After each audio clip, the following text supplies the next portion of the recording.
Tanda akhir zaman itu akan berlaku bila mana kita melihat maksiat itu dan kita menyatakan perkara itu perkara biasa. Alah ustaz, orang muda nak seronok, biarlah ustaz dia pergi konsert tu. Tak salah pun, bukan pakai duit ustaz, pakai duit dia. Ada orang menyatakan sebagai satu perkara biasa. Keluar RM500, tuan-tuan sekalian, ustaz dapat tahu tiket dia paling murah pun RM500. Keluar RM500 walaupun duduk jauh, tuan-tuan sekalian, teriak macam mana monyet. A'udzu billahi minasyaitonir rajim. Baik, yang saya hormati barisan tuan-tuan imam, barisan tuan Bilal ahli duat dan kuasa surau An-Nur.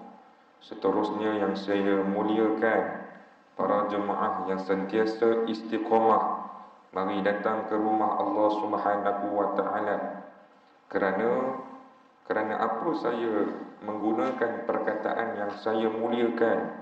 Kerana orang yang datang ke rumah Allah adalah golongan yang sangat mulia. Allah Subhanahu wa taala mengkategorikan orang yang ada hatinya ke rumah Allah sebagai golongan yang beriman. Begitu juga dengan kata Nabi sallallahu alaihi wasallam dalam sepotong hadis, "Idza ra'aitumur rajul," apabila kamu melihat seorang pemuda ya'tadul masjid, hari-hari pergi dan pulang ke masjid, hari-hari dia berulang daripada rumah ke masjid, fashhadu lahu bil iman, kata Rasulullah, maka saksikanlah kepada mereka akan keimanannya. Sebab itu tuan-tuan sekalian, saya memanggil orang yang mari datang ke masjid, ke surau ni, golongan yang mulia, golongan yang beruntung. Sebab apa tuan-tuan sekalian? Sebab mereka ini ada iman dalam hati. Ada iman, Allah Ta'ala berikan mereka ini iman. Dan kita kena tahu dan kita kena faham bahawasanya iman itu sangat mahal. Dapat iman ni satu perkara yang sangat mahal. Sebab tuan-tuan sekalian, Allah Ta'ala beritahu dalam Quran secara jelas. Allah Ta'ala panggil, Allah Ta'ala berikan seruan kepada hamba-Nya dengan kalimah ya ayyuhalladzina amanu. Maha suci Allah Ta'ala, sangat cantik tuan-tuan sekalian. Allah Ta'ala tak letak wahai hamba-hambaku, ya ayyuhal ibad, tak ada. Kalau kita belajar bahasa Arab, hamba dalam bahasa Arab dikategorikan sebagai satu kalimah yang berbunyi al-ibad. Sebab itu tuan-tuan sekalian, kita kadang-kadang terkait rapat dengan ibadah. Ibad, hamba, orang yang melakukan sesuatu perkara yang terkait rapat dengan hamba, namanya ibadah. Tapi dalam Quran Allah Ta'ala tak tulis ibadah, ataupun Allah tak menyatakan sebagai golongan yang bernama al-ibad. Tapi Allah Ta'ala panggil orang yang datang solat, orang yang taat perintah Allah dan sebagainya, Allah Ta'ala panggil dengan golongan wahai orang-orang beriman. Makna kata tuan-tuan sekalian, iman itu sangat mahal. Kalau kita bandingkan kepada manusia, manusia takkan menilai keimanan. Tapi kalau tuan-tuan refer pada kalam Allah, Allah Ta'ala sangat-sangat menuntut hamba-Nya yang ada iman. Salah satunya datang ke surau, istiqamah datang ke masjid. Iman itu sangat mahal. Sampai satu lagu tuan-tuan sekalian diciptakan oleh kumpulan Raihan, tanpamu iman bagaimanalah terasa diri hamba padanya. Contoh tuan-tuan sekalian, maknanya kalau kita ni tak ada iman, jangan cakap hati kita ni ada Allah, tak ada. Fikiran kita ni sentiasa ingat Allah, tak ada. Kerana tiket untuk ingat Allah Ta'ala salah satunya bila mana keimanan kita ini tinggi pada Allah. Justru itu tuan-tuan sekalian, nak dapatkan keimanan yang mantap, nak selalu diri kita ini, akhlak kita ini tergambar, terzahir ada keimanan, tuan-tuan kena ada satu amalan yang namanya tafakkur kepada Allah. Hari ini topik kita berkaitan tentang perkara-perkara yang perlu kita bertafakkur. Yang perlu kita bertafakur untuk apa Ustaz? Bukan hanya semata-mata untuk Allah Ta'ala, tapi tuan-tuan sekalian, bertafakur pada hari ini untuk ada kesan hijrah dalam hati kita. Kerana kata ulama, tuan-tuan sekalian, dalam kitab yang kita bawa pada hari ini, sekiranya kita bertafakur kepada 4 perkara sahaja. Bukan 40, bukan 14, tuan-tuan sekalian. 4 perkara sahaja, kata ulama, nescaya akan ada kesan yang baik dalam kehidupan seorang hamba. Ulama mengatakan, kalau nak berhijrah kepada Allah, kena ada sesi bertafakur. Ma'asyiral muslimin wal muslimat, yang pertama kita kena faham apa makna tafakur. Baru kita faham apa yang kita nak buat. Jadi kata para alim ulama, tafakur ini adalah tuan-tuan menggunakan akal dan hati. Berbeza kalau kita melihat daripada definisi makna daripada Kamus Dewan Bahasa. Kamus Dewan Bahasa menyatakan tafakur ini apabila kita merenung, memikirkan sesuatu. Makna kata hanya menggunakan akal fikiran semata-mata. Tapi dalam konsep para alim ulama, para alim ulama menyatakan apabila kamu menumpukan segenap perhatian dalam ciptaan Allah menggunakan akal dan hati kamu, itu baru betul-betul bertafakur. Sebab itu hari ini tuan-tuan sekalian, kalau kita menggunakan akal sahaja, maka ketahuilah akal itu terbatas. Kita boleh fikir hanya hari ini, kita boleh renung hanya hari ini, tuan-tuan sekalian. Tapi kalau tuan-tuan menggunakan hati yang hidup dengan Allah, tuan-tuan akan ingat balik, dulu aku pernah jatuh, dulu pernah aku buat maksiat, dulu pernah aku derhaka kat mak ayahku. Kerana apa? Kerana tuan-tuan memikirkan sesuatu perkara berkait rapat dengan hati. Justru pada hari ini, tuan-tuan sekalian, sebagai satu semangat untuk kita hari ini melakukan sesuatu perkara perlu dengan bertafakur, kerana Allah Ta'ala nyatakan dalam Quran. Kalau Allah Ta'ala tak nyatakan dalam Quran, tuan-tuan sekalian, makna kata perkara itu bukanlah sesuatu perkara yang sangat penting. Akan tetapi perkara tafakur ini Allah Ta'ala nyatakan dalam Quran. Salah satunya, tuan-tuan sekalian, Allah Ta'ala sebut, inna fi khalqis samawati wal ard la ayatin li ulil albab. Sesungguhnya aku ciptakan di atas langit, aku ciptakan tanda kebesaran aku di atas bumi, la ayatin li ulil albab, sebagai tanda bagi orang-orang yang mahu berfikir.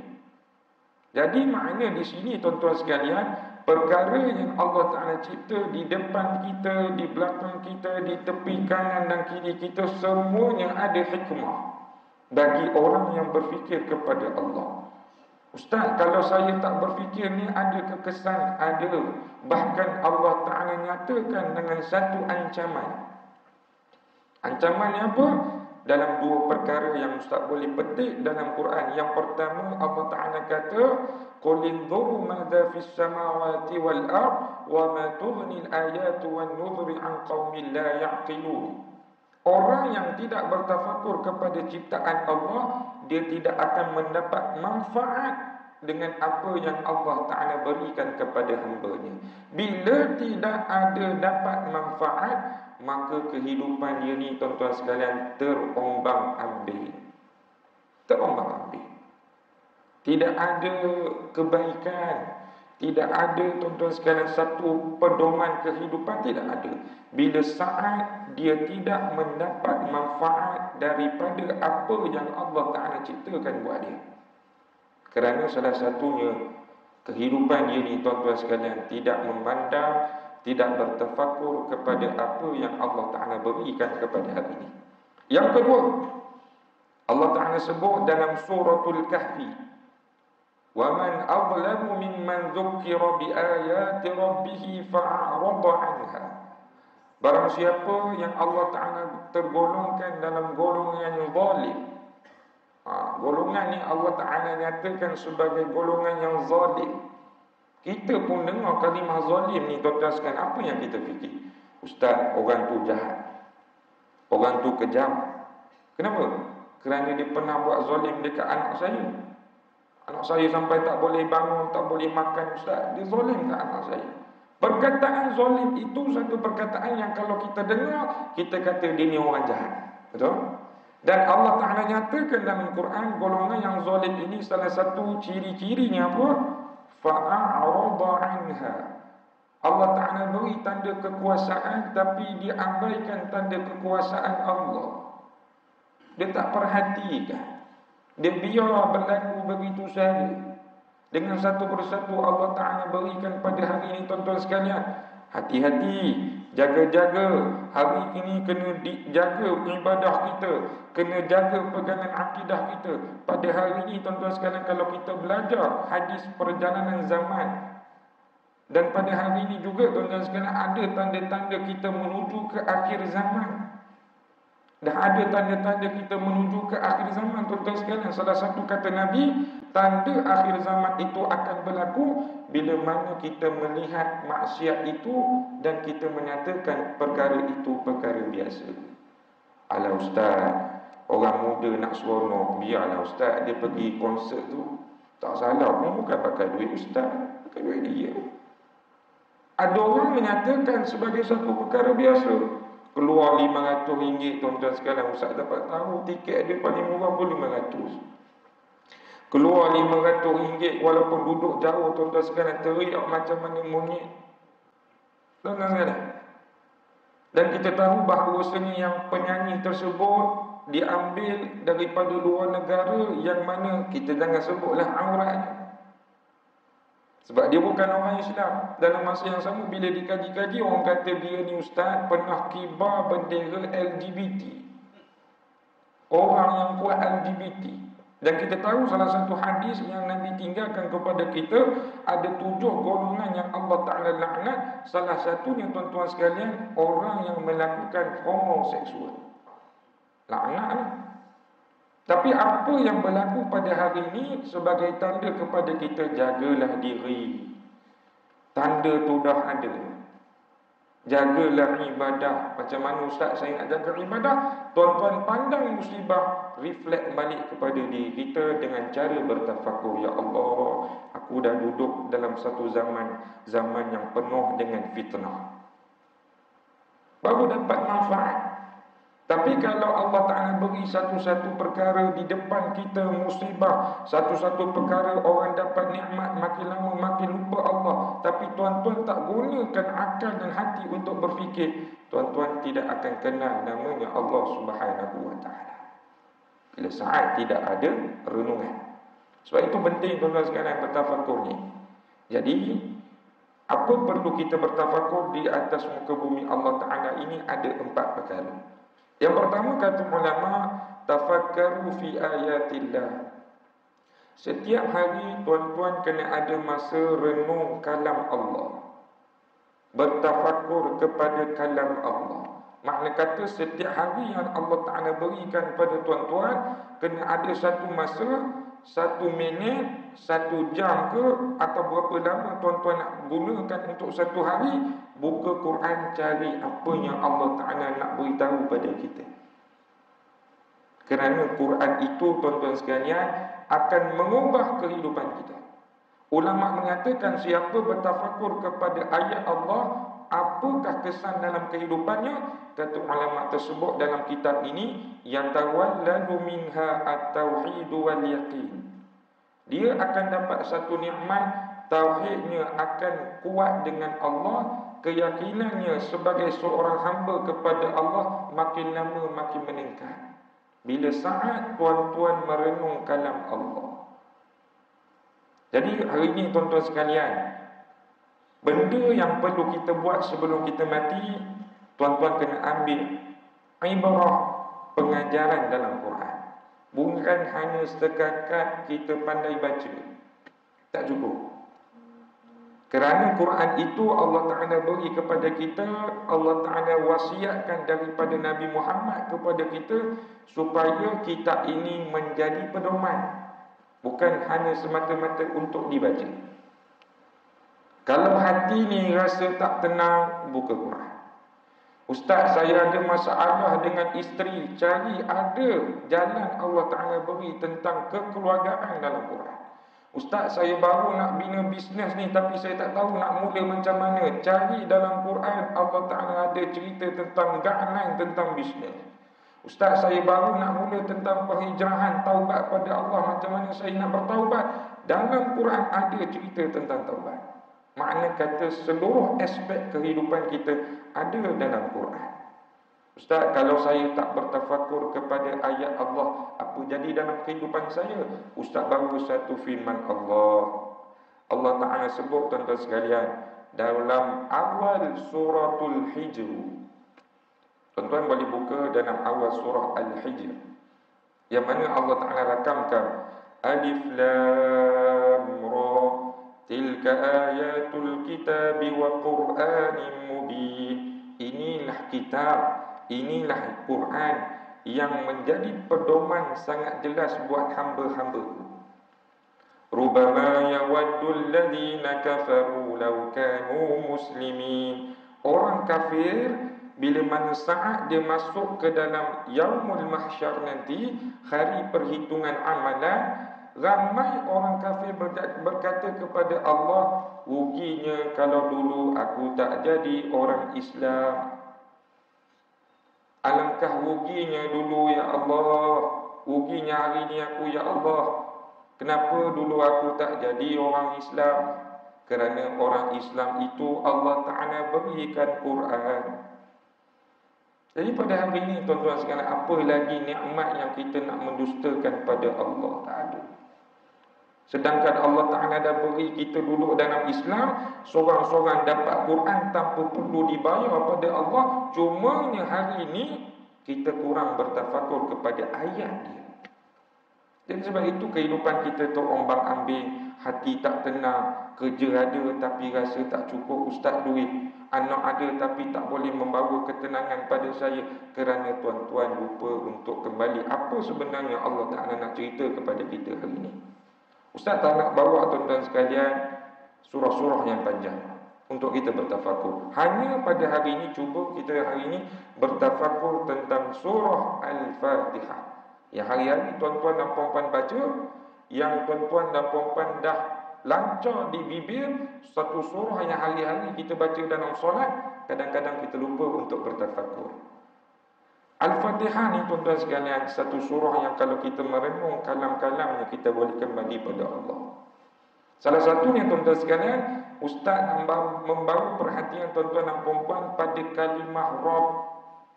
Alhamdulillahi Rabbil Alamin. Kalimah Rabb, Rabb. Bahasa Arab menyatakan Rabb ini maksudnya Tuhan. Segala puji Tuhan sekalian alam. Dan kalau kita kembangkan perkataan Rabb itu, akan jadi satu kalimah Murabbi. Maksud Murabbi ini adalah pendidik, pembimbing yang mendidik seseorang. Ustaz, saya dekat Kelantan ada seorang Murabbi saya. Kadang ada jemaah cerita, tok guru saya, Murabbi saya. Dengan jawab apa? Dengan jawab saya dulu Ustaz, daripada saya tak pandai baca Quran sampai hari ini saya lancar. Itulah Murabbi saya. Nampak? Perkataan Murabbi.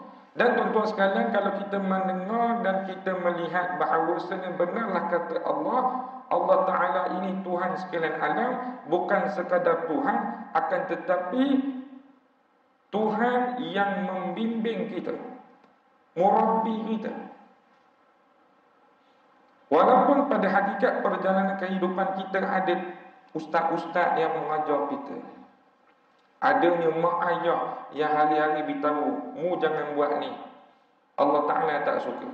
Abang long bangun, pukul 5 kena bangun pergi surau semayang subuh. Walaupun dia merabi kita dalam kehidupan, tapi kita kena tahu pada hakikatnya Tuhan yang betul-betul mutlak kita meletakkan sebagai pembimbing kita adalah Allah. Ada orang belajar 40 kitab, belajar 40 kitab, tapi balik ke rumah tuan-tuan sekalian, bila saat Allah Ta'ala tak beri hidayah kat dia, dia tidak akan kenal Allah Subhanahu wa Ta'ala. Allah Ta'ala sebut dalam suratul Kahfi, faman syaa'a falyu'min wa man syaa'a falyakfur. Allah Ta'ala kata, barang siapa yang nak beriman, akan aku berikan keimanan pada dia. Barang siapa yang ingin kekufuran, biarkan mereka duduk dalam kekufuran. Allah Ta'ala sebut lagi kepada Nabi Muhammad, wahai Muhammad, kamu tidak mampu memberi hidayah kepada seseorang. Yang mampu memberi hidayah adalah aku kepada orang yang aku kasih dan sayang kepada mereka. Makna kata di sini, murabbi kita, pembimbing kita yang mutlak adalah Allah Azza wa Jalla.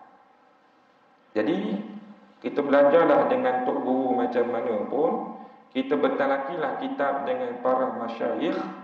Jangan lupa mohon ilmunya, keredaannya daripada yang berkuasa, iaitu Allah. Ya Allah, hari ini aku belajar ilmu, mudah-mudahan kau selitkanlah hidayah kepadaku, ya Allah. Nampak? Baru ada connection kita dengan murabbi, iaitu Allah Subhanahu wa ta'ala. Tapi dapat kalimah itu dalam surah Al-Fatihah. Yang hari-hari kita baca, kadang-kadang kita tak perasan pun, Ustaz. Alhamdulillahi Rabbil Alamin. Segala puji Tuhan sekalian alam. Nampak? Kedua, Ustaz nak bawakan supaya kita bertafakur sekejap pada kalimah Ar-Rahman Ar-Rahim. Ya, Allah Ta'ala ini ada dua sifat yang dinyatakan dalam surah Al-Fatihah: Maha Pengasih, Maha Penyayang. Dan kalau kita bulat di sini, tuan-tuan sekalian, apa jua perjalanan kehidupan kita, Allah Ta'ala sangat kasih kepada kita. Kadang kita renung dulu banyak maksiat yang aku buat, banyak ibadah solat yang aku tinggal. Dulu ustaz saya pergi sekolah pun pakai skirt, orang dulu kata, masa zaman penjajahan. Tapi alhamdulillah ustaz, kasih sayang Allah Ta'ala pada saya, sebelum saya mati lagi Allah Ta'ala dah beri kepada saya tentang pengajaran yang sebenar tentang Islam. Sayang Allah Ta'ala pada kita. Kalau kita nak bandingkan dengan manusia, sayang macam mana tuan-tuan sekalian? Sayang kalau kita rapat dengan dia, cuba kita beri tarik pada dia, tuan-tuan sekalian. Ustaz, pada hari ini saya tak nak layan dia dah ustaz. Sebab apa?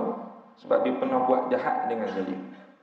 Saya tak nak dah riaukan dia ustaz. Biarlah dengan kehidupan dia, biarlah dia nak buat apa, saya tak nak tahu pasal dia. Ini manusia. Tapi dengan Allah Ta'ala, tuan-tuan buatlah baik, tuan-tuan buatlah jahat, tuan-tuan pernah melakukan satu perkara yang luar batasan tuan-tuan, hari ini tuan-tuan masih lagi dapat nikmat hidup. Bangun dapat nikmat nafas. Nikmat nafas ni tuan-tuan sekalian sangat mahal. Ustaz ada seorang kawan, baru ni dia buat pembedahan di hidung, nak keluarkan ada satu ketulan. Sebelum ni dia asyik sesama gatal hidung. Jadi dia pergi buat operation di hospital Rembau, keluarkan ketulan. Alhamdulillah berjaya operation. Lepas 3 hari balik daripada hospital, tiba-tiba kena blok pula hidung dia, tuan-tuan sekalian. Pergi ke masjid, duduk macam tak tentu arah. Ji, kenapa ni Ji? Ustaz, saya hidung tersumbat. Daripada bila? Daripada pukul 8 pagi tadi ustaz. Macam ni lah saya. Nak menapah tak lepas, macam ada satu blok di sini. Saya pakai mulut je lah, macam nyawa-nyawa ikan, tuan-tuan sekalian. Hidung ni dah tak boleh nak tarik nafas. Pergi hospital, rupanya hospital kata ada banyak darah beku yang blok. Makna kata hari ni nikmat nafas tu mahal. Dia tak boleh nak duduk dengan tenang, dia duduk macam orang tak tentu arah. Tapi hari ni kita tinggal solat, Allah beri lagi nyawa. Tak tutup aurat, Allah Ta'ala beri lagi, boleh bernafas. Makna kata di sini, tanda kasih sayang Allah Ta'ala itu sangat mahal. Sehingga Allah Ta'ala nyatakan satu kalimah Ar-Rahman itu dalam satu surah. Nah, Ar-Rahman 'allamal Quran. Allah Ta'ala yang mengajarkan kepada kita Quran dengan sifat kasih sayang Allah. Kalau Allah Ta'ala tak sayang pada kita, tak tahu jadi apa hari ni, tuan-tuan sekalian. Tak jauh lah. Tapi hari ni mu tak sembahyang pun, Quran masih lagi ada depanmu. Mu tak puasa dulu pun, masih lagi Allah Ta'ala tak tarik Quran dalam kehidupan kami. Sebab itu Allah Ta'ala nyatakan berulang kali dalam surah Ar-Rahman, fabi ayyi ala rabbikuma tukadziban. Apa lagi nikmat yang perlu kamu dustakan sedangkan semua yang kamu nak Allah beri? Tak ada benda tuan-tuan sekalian. Tak ada kita boleh berujar kepada Allah, Allah, aku tak boleh ibadah sebab aku tak ada kereta. Tak ada lah. Hari ni surau, alhamdulillah, turun daripada rumah nampak surau. Nah, kebanyakan perumahan dah hari ni memang ada surau lah. Saya yakin tak perlulah tuan-tuan sekalian start kereta 3 jam baru jumpa surau. Tak ada. Ni ada mungkin pun ada surau tuan-tuan sekalian. Mudah sangat untuk solat. Tak ada alasan. Jadi itu yang pertama ya. Renung kalam-kalam Allah. Baru ni viral di YouTube. Berlaku di Indonesia tuan-tuan sekalian. Ya. Ada satu kejadian kebakaran sederet rumah kedai. Kebakaran tuan-tuan sekalian. Tepi ni hangus, belakang semua hangus. Tepi kiri ni pun hangus, belakang semua hangus. Di tengah-tengah satu kedai ni tak terbakar. Viral. Zaman sekarang ni zaman viral tuan-tuan sekalian. Nampak benda pelik dia rakam, hantar kat YouTube. Kita dekat Malaysia tak payah pergi Indonesia pun nampak. Oh, berlaku. Kenapa kedai tersebut tidak terbakar? Kerana amalan tuan kedai tersebut ada dua, dia kata. Orang pun interview. Apa sebenarnya amalan kamu? Ya Pak, saya ini 2 perkara saya buat. Dia kata, yang pertama, saya baca surah Al-Kahfi setiap Jumaat. Dia baca. Yang kedua, Pak, setiap hari Jumaat saya akan beri makanan yang saya jual ni kepada masjid. Suruh orang masjid makan. Berapa lama dah kamu buat ni? Orang interview. Kehidupan saya dan kedai saya ni dah 25 tahun. Saya bermula perkara tersebut daripada tahun pertama saya buat. Tuan-tuan, nak dapat hidayah Allah Ta'ala ni kadang-kadang orang ni dia berputus asa cepat. Dia baca Quran hari ni, dia nak esok Allah Ta'ala beri sederet. Kadang-kadang orang macam tu tak sabar. Orang tadi tuan-tuan sekalian, Allah Ta'ala beri keyakinan kepada dia selama 25 tahun setelah dia melakukan amalan tersebut. Nabi tuan-tuan sekalian berhijrah berapa lama? 23 tahun. 23 tahun Nabi berhijrah. 10 tahun di Madinah, 13 tahun di Mekah. Bahawa Allah Ta'ala berikan kepada kita satu Islam yang sempurna. Ada orang hari ni nak belajar, esok tu nak dapat ustaz. Ustaz, hari ni saya sedekah RM1. Dalam Quran kata kalau saya beri 1, Allah Ta'ala beri 10. Dia sedekah RM1, dia tunggu kat rumah. Mana ustaz tak dapat hari ni RM10? Itu manusia. Sedangkan nikmat lain banyak dah Allah Ta'ala beri pada kamu. Selamatnya, sehatnya, tenangnya. Itu dia tak pandang. Sebab itu dalam konsep perhijrahan kepada Allah Ta'ala ini perlukan kesabaran. Sabarlah. Ya. Yang kedua, apa perlu kita bertafakur di atas muka bumi Allah sebagai tanda kita berhijrah kepadanya? Yang kedua, kata ulama, wa tafakkaru fi adaillah. Dalam kehidupan kita yang sementara ni, sementara kita sehat dan hidup, Allah Ta'ala sangat menyukai kepada hamba-Nya yang merenung atas nikmat pemberiannya. Makna kata ulama menyebutkan dalam kitab ini, setiap hari tuan-tuan kena ada satu masa untuk merenung nikmat Allah. Ada orang dibuat tengah-tengah pagi, ya Allah, hari ni aku boleh hidup, terima kasih ya Allah. Ada orang dibuat sebelum dia nak tidur, ya Allah, pagi sampai ke malam banyak nikmat yang kau beri pada aku. Saudara aku di Kedah tu dilanda banjir, hujan tak berhenti, hari ni aku boleh hidup dalam keadaan rumah aku kau tak uji dengan banjir. Syukur sangat ya Allah. Orang yang ada sifat dan bertafakur kepada nikmat Allah, kata ulama, kesan dia akan timbul rasa sayang pada Allah, dia akan timbul rasa syukur pada Allah. Jadi sebab itu perlu kita merenung akan nikmat Allah. Allah Ta'ala sebut dalam surah Al-Mulk, di antara nikmat yang perlu kita renung tiap-tiap hari adalah anggota badan kita. Sebab Allah Ta'ala beritahu dalam surah Al-Mulk, wa ja'ala lakumus sam'a wal absar wal afidah qalilan ma tashkurun. Dan kami jadikan kepada mereka itu pendengaran, penglihatan dan hati. Ramai di antara mereka tidak bersyukur. Jadi hari ini apa perlu kita merenung nikmat Allah Ta'ala? Tuan-tuan, kena ada rasa bersyukur kepada panca indera kita. Apa pendengaran masih lagi Allah Ta'ala izinkan lalunya kalam-kalamnya, dengarnya seruan azan, dengarnya nasihat-nasihat untuk kembali kepadanya. Alhamdulillah, telinga ni masih boleh mendengar. Orang yang Allah Ta'ala tarik nikmat pendengaran, cuba tuan-tuan sekalian tanya, kita nak bercakap dengan dia pun dia tak boleh dengar. Dia tidak ada peluang nak dengar laungan azan. Kita hari ini boleh mampu, tuan-tuan sekalian. Boleh mampu. Nah, sampai satu hari bila mana cucu baginda Nabi SAW mendengar ketibaan Bilal bin Rabah mari datang. Dan dia kata apa? Cucu baginda Nabi ini beritahu kepada Bilal, azin ya Bilal, azin ya Bilal. Bilal, hari ini tolonglah laungkan azan. Tolong laungkan azan Bilal. Kenapa tuan-tuan sekalian? Kerana bila saat Bilal melaungkan azan, mereka ni semua ingat akan kewujudan baginda.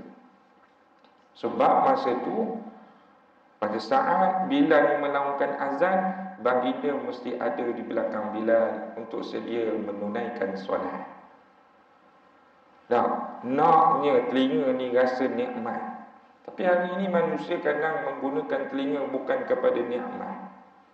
Ustaz ceramah ni, aduh ustaz, bosan ustaz. Boleh kata bosan tuan-tuan sekalian. Orang ngaji Quran, nah, contoh orang baca ayat-ayat Quran, ustaz. Pagi dengar Quran, malam dengar Quran, ustaz telinga ni rasa berat ustaz. Ustaz pun tak tahu berat macam mana dia dengar. Apa yang dia boleh, dia suka, tu ustaz buka lagu-lagu ustaz. Kalau saya lagu dengar 4 jam, saya dengar orang Korea menyanyi, saya suka ustaz. Korea ni pergi itu tuan-tuan sekalian. Bukan lagu nasyid ke, bukan lagu ketuhanan, lagu Korea. Hari ini manusia. Sebab itu Allah Ta'ala kata dia ni tidak akan bersyukur, tidak akan rasa sayang pada Allah bila salah menggunakan telinga. Yang kedua, tuan-tuan kena betul-betul menggunakan nikmat mata. Mata tuan-tuan sekalian.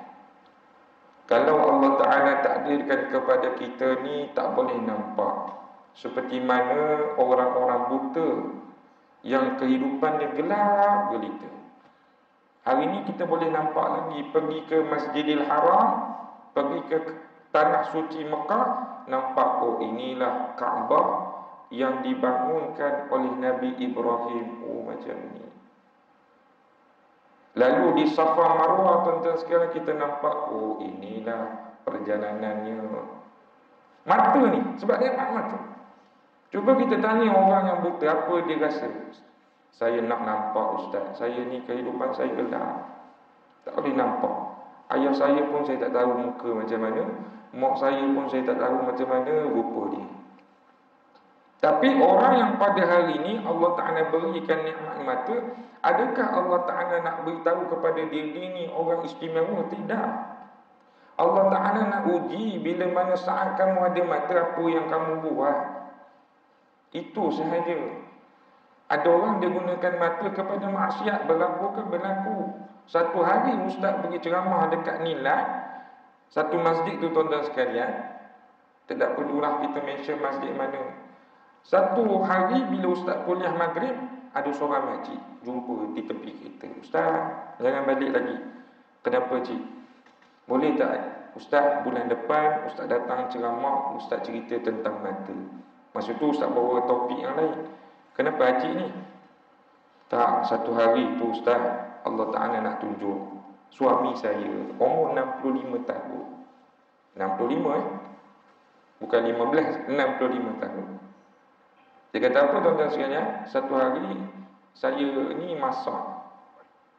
Selesai masak, saya hidanglah di meja makan. Saya panggillah suami saya makan. Bang, makanan dah siap, mari makan. Dia tak menyahut. Biasanya dia menyahut, dia tak menyahut. Saya ni malah rasa apa sebenarnya suami aku ni buat. Dia nak dekat dengan pintu bilik dia tu tuan-tuan sekalian. Daripada pintu bilik dia dah dengar satu suara video yang tidak enak. Bukan sedang tengok bola ni, bukan sedang tengok orang menyanyi, tak ada. Dia dengar suara yang agak mencurigakan ni, suara ni. Bila dia buka selo-selo, suami dia tak perasan tuan-tuan sekalian. Dia renung, dia pergi ke belakang badan suami dia masih lagi pegang handset ni, seronok tengok video yang tidak elok. Allah Akbar. 65 tahun. Sedangkan kata Nabi dalam sepotong hadis, umur umat aku di antara 60 hingga 70 tahun. Tanda Nabi suruh bersiap sedia dengan mati. Bila saat mata pada 65 tahun masih lagi tertumpu perkara tu, nak lagi tengok benda tu, betul lah kata Allah, dia orang ni tak bersyukur dengan peluang kehidupan yang Allah Ta'ala beri pada dia. Dia orang ni tak bersyukur dengan apa yang Allah tak sentuh dengan ujian dan musibah. Maka hari ini jaga mata elok-elok. Kalau ada perangai macam tu hari ini, tinggalkan. Kerana setiap anggota badan kita ini akan membawa kepada kita ini satu persoalan. Sama ada kita ini dimasukkan ke dalam syurga ataupun dicampakkan ke dalam neraka kerana anggota badan. Salah satunya dalam suratul A'raf, Allah Ta'ala sebut, وَلَقَدْ ذَرَعْنَا لِجَهَنَّمَ كَثِيرًا مِنَ الْجِنِّ وَالْإِنسِ. Dan sesungguhnya kami campakkan di antara jin dan manusia itu ada duduk dalam neraka Jahannam. Ciri-ciri mereka, lahum qulubun la yafqahuna biha. Kami beri kepada mereka hati, dia tak gunakan hati untuk faham apa yang Allah Ta'ala lakukan. Walahum a'yunun la yubsiruna biha. Allah Ta'ala berikan mereka itu mata, tapi dia tak tengok akan kebesaran Allah. Walahum adhanun la yasma'una biha. Kami berikan kepada mereka itu telinga, tapi dia tak menggunakan untuk mendengar kalam-kalam kebesaran Allah. Ulaika kal an'am bal hum adhal. Orang ni lebih teruk daripada haiwan ternakan. Allah Ta'ala sebut. Punca dia anggota badan. Dalam surah Yasin contoh kita baca, al-yawma nakhtimu ala afwahihim. Pada hari tersebut Allah Ta'ala kunci mulut-mulut kamu. Allah Ta'ala tanya satu persatu, mulut ni tak boleh nak menjawab. Dah siapa yang menjawab? Apa yang menjawab? Wa tukallimuna aydihim. Yang menjawab segala persoalan daripada Allah adalah tangan kami. Mungkin hari ini kita nampak tangan ni tak ada manfaat, tangan ni tidak ada apa-apa. Kita gerakkan dia buat satu perkara dan dia buat. Tapi pada saat yang mahsyar nanti tangan yang akan berbicara. Tak tahu macam mana kita takut nanti tuan-tuan sekalian. Hari ini taubat. Pernah tangan ni ustaz, saya mengambil hak orang, maka hari ini taubatlah, jangan buat dah. Pernah ustaz, tangan ni saya pernah tampar muka orang tanpa sengaja, maka hari ini tuan-tuan sekalian jumpa orang tu minta maaf. Pernah tangan ni ustaz, saya pergi ke mana-mana Tok Bomo, saya letakkan sihir dekat kawan saya supaya kawan saya ni merana, maka tuan-tuan sekalian tariklah perbuatan tersebut. Sebab ini akan menjawab. Wa tashhadu arjuluhum bima kanu yaksibun. Dan kaki kita ini akan menjadi saksi apa yang kita lakukan dan pergi. Jadi tuan-tuan sekalian, pergi ke masjid jangan rasa bosan, pijak ke rumah Allah jangan pernah rasa menyesal, kerana kaki ini akan menjadi pendakwa bagi kita apa yang kita lakukan di atas muka bumi Allah Subhanahu wa taala. Yang ketiga, saya akan cepatkan sikit tuan-tuan sekalian, wa tafakkaru fi wa'dillah. Perkara yang ketiga perlu kita renung dan bertafakur di atas muka bumi Allah, iaitu bertafakurlah kepada janji-janji Allah. Nampak? Sebab itu tuan-tuan sekalian, janji ni satu perkara yang kalau kita renung, kita mari datang semangat. Betul tak? Orang tuan-tuan sekalian berjanji, abang, kalau abang beli kereta dengan saya, kata salesman, Abang beli kereta dengan saya beri abang 20 free gift. Kita berjanji dengan orang. Oi, seorang isteri dia kata, bang, baik kita beli dengan dia. Kita bagi satu dua kereta dekat depan tu tak ada. Pula dia janji 20 hadiah dia nak bagi kita. Orang suka tuan-tuan sekalian bila kita berjanji. Dan bila saat kita merenung janji-janji Allah, kata ulama, dia akan melahirkan rasa cinta kepada akhirat. Tuan-tuan renung janji manusia mungkin dapat habuannya di dunia sahaja. Tapi kalau tuan-tuan renung janji Allah, Allah Ta'ala beri nikmat dunia dan akhirat. Dunia dan akhirat. Sebab itu para sahabat Nabi, Ustaz tak nak sebut banyak, Ustaz nak sebut Sayyidina Abu Bakar As-Siddiq. Orang yang dikategorikan sebagai dia ni celik akhirat. Walaupun dia duduk kat dunia, tapi perbuatan dia tu dicelik akhirat. Satu hari bila saat dia tidak boleh datang ke masjid, Nabi tuan-tuan sekalian bila solat, pandang belakang tak ada Abu Bakar. Lepas solat, pergi tanya sahabat, mana Abu Bakar? Dua orang pun tak tahu.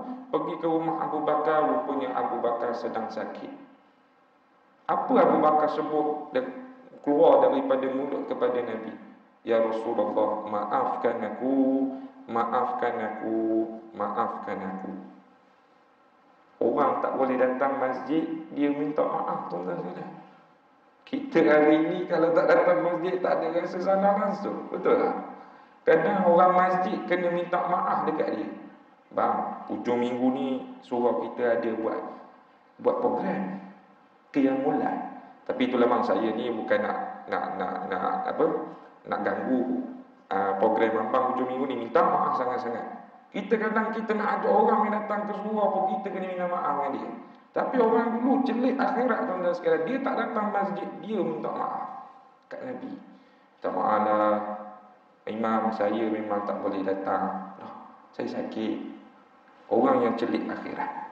Jadi tuan-tuan sekalian, pada hari ini renung janji-janji Allah, dia akan dapat salah satunya tuan-tuan sekalian. Bila kita renung janji Allah, kita akan nampak banyaknya kekuasaan yang Allah Ta'ala nak berikan kepada kita. Banyak amalan.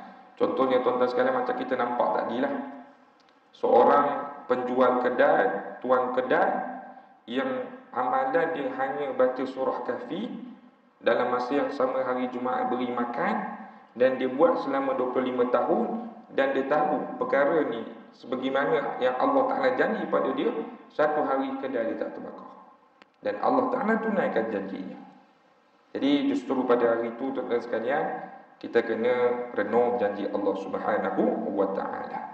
Yang keempat, yang terakhir, yang kata ulama tuan-tuan sekalian, bertafakullah kepada ancaman Allah. Tadi janji Allah, bertafakullah kepada ancaman perkara yang negatif. Kalau aku tutup, kalau aku buka aurat, apa yang Allah Ta'ala nak beri pada aku?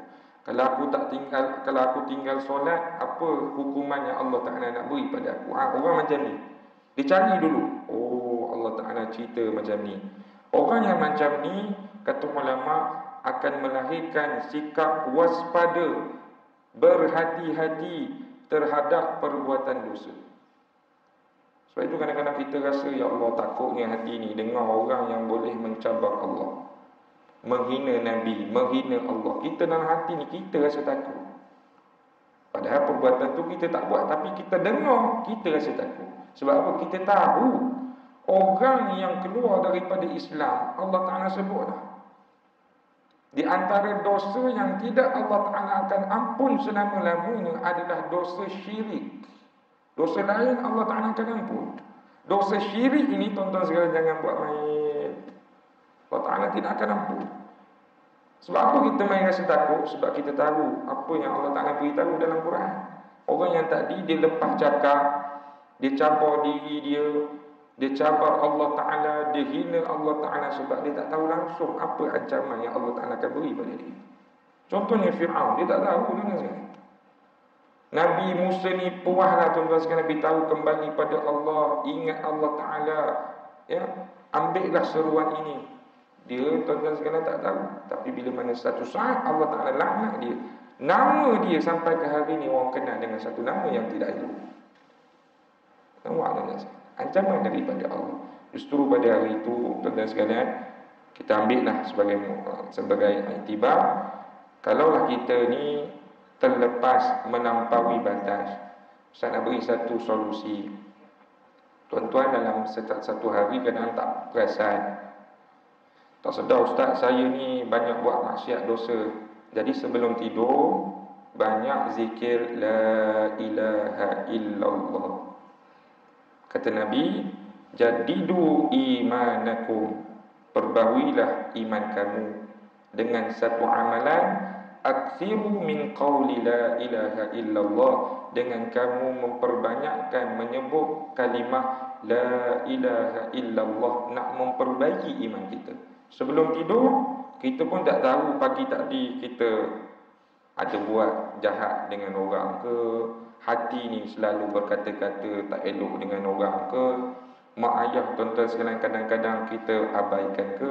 Jadi nak memperbaharui iman kita, mudah-mudahan hari esok iman kita ni makin lama makin meningkat. Sebelum tidur baca satu kalimah la ilaha illallah.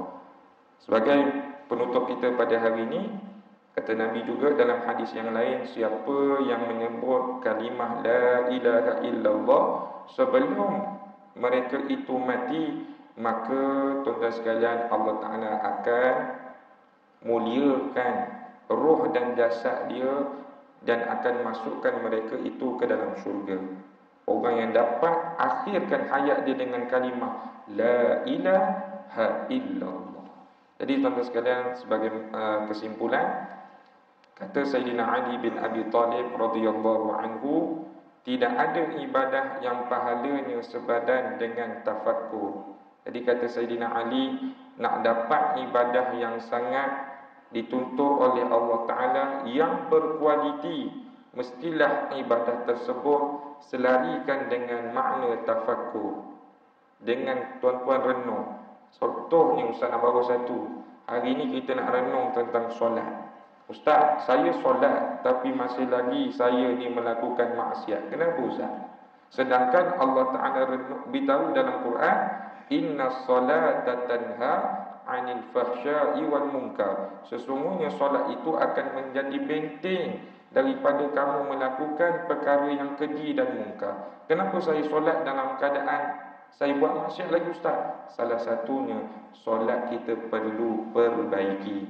Kadang solat usolli semua usolli sama, tapi bila mana angkat takbir Allahu Akbar, kadang tuan-tuan sekarang kita tewas dengan hasutan syaitan.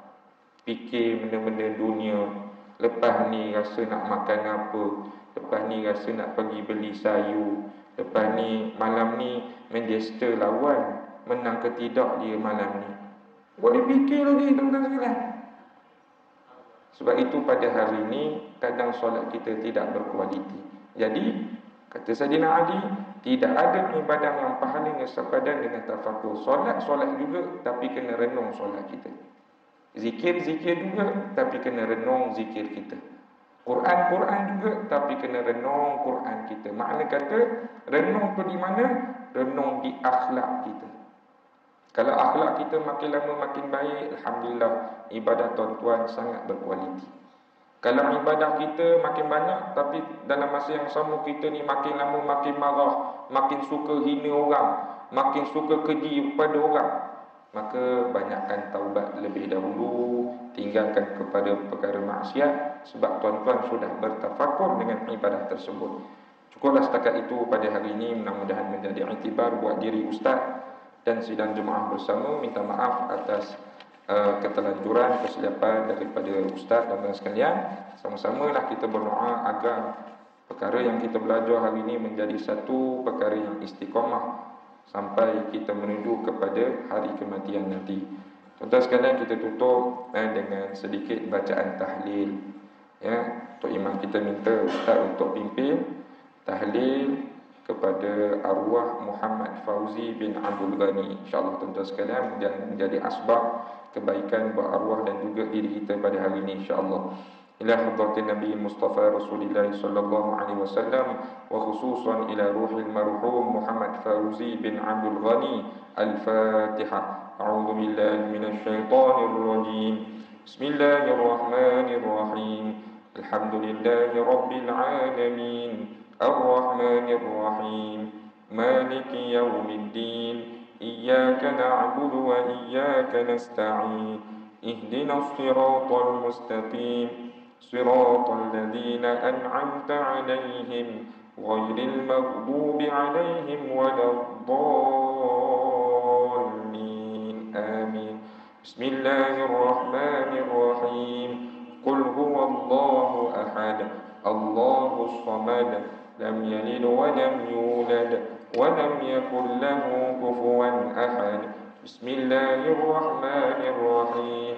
قل هو الله أحد، الله الصمد، لم يلد ولم يولد ولم يكن له كفوا أحد.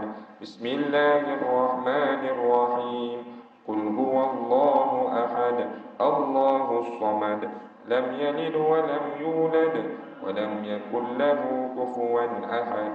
لا إله إلا الله والله أكبر. بسم الله الرحمن الرحيم. قل أعوذ برب الفلق، من شر ما خلق، ومن شر غاسق إذا وقب، ومن شر النفاثات في العقد، ومن شر حاسد إذا حسد. لا إله إلا الله والله أكبر. بسم الله الرحمن الرحيم. قل أعوذ برب الناس، ملك الناس، إله الناس، من شر الوسواس الخناس، الذي يوسوس في صدور الناس من الجنة والناس. لا إله إلا الله والله أكبر. بسم الله الرحمن الرحيم. الحمد لله رب العالمين، الرحمن الرحيم، مالك يوم الدين، إياك نعبد وإياك نستعين، اهدنا الصراط المستقيم، صراط الذين أنعمت عليهم غير المغضوب عليهم ولا الضالين. آمين. بسم الله الرحمن الرحيم. ألف لام ميم. ذلك الكتاب لا ريب فيه، هدى للمتقين، الذين يؤمنون بالغيب ويقيمون الصلاة ومما رزقناهم ينفقون، والذين يؤمنون بما أنزل إليك وما أنزل من قبلك وبالآخرة هم يوقنون. أولئك على هدى من ربهم وأولئك هم المفلحون. وإلهكم إله واحد لا إله إلا هو الرحمن الرحيم. الله لا إله إلا هو الحي القيوم، لا تأخذه سنة ولا نوم، له ما في السماوات وما في الأرض. من ذا الذي يشفع عنده إلا بإذنه، يعلم ما بين أيديهم وما خلفهم، ولا يحيطون بشيء من علمه إلا بما شاء. وسع كرسيه السماوات والأرض، ولا يئوده حفظهما وهو العلي العظيم. وقال ربكم ادعوني أستجب لكم. أعوذ بالله من الشيطان الرجيم. بسم الله الرحمن الرحيم. الحمد لله رب العالمين، حمدا يوافي نعمه ويكافئ مزيدا. يا ربنا لك الحمد كما ينبغي لجلال وجهك وعظيم سلطانك. سبحانك لا نحصي ثناء عليك كما أثنيت على نفسك، فلك الحمد حتى ترضى ولك الحمد إذا رضيت ولك الحمد بعد الرضا. اللهم صل على سيدنا محمد في الأولين، صل وسلم على سيدنا محمد في الآخرين، صل وسلم على سيدنا محمد في الملأ الأعلى إلى يوم الدين، صل وسلم على سيدنا محمد حتى ترث الأرض من عليها وأنت خير الوارثين. اللهم اجعل وأوصل وتقبل ثواب ما قرأناه من القرآن العظيم، وما هللناه من لا إله إلا الله، وما استغفرناه وما قلناه من يا الله، وما صليناه على النبي محمد صلى الله عليه وسلم في هذه الساعة المباركة، هدية منا واصلة، ورحمة منك نازلة، وبركة شاملة، وصدقة متقبلة نقدمها ونهديها إلى حضرة النبي المصطفى رسول الله صلى الله عليه وسلم، ثم إلى أرواح أزواجه وذرياته وأصحابه والتابعين وتابع التابعين ومن تبعهم بإحسان إلى يوم الدين. اللهم اجعله فكاكا لهم من النار، ونجاة لهم من النار، وسترا لهم من النار، وفداء لهم من النار، وخصوصا إلى روح المرحوم محمد فوزي بن عبد الغني. اللهم اغفر له وارحمه وعافه واعف عنه، اللهم اغفر له وارحمه وعافه واعف عنه، اللهم اغفر له وارحمه وعافه واعف عنه. اللهم اجعل في صحائفنا وصحائف والدينا وسادات الحاضرين ووالديهم عما الجميع بالرحمة والرضوان، وأدخلنا وإياهم في فسيح الجنان، يا حنان يا منان يا بديع السماوات والأرض يا ذا الجلال والإكرام. اللهم انقلهم من ضيق القبر واللحود إلى جنتك جنات الخلود، إلى ظل ممدود وماء مسكوب وفاكهة كثيرة لا مقطوعة ولا ممنوعة وفرش مرفوعة، مع الذين أنعمت عليهم من النبيين والصديقين والشهداء والصالحين، حسن أولئك رفيقا يا أرحم الراحمين. صلى الله على سيدنا محمد وعلى آله وصحبه أجمعين.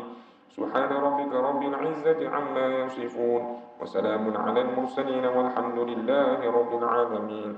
ربنا الله منكم. وبالله التوفيق والهداية، والسلام عليكم ورحمة الله تعالى وبركاته.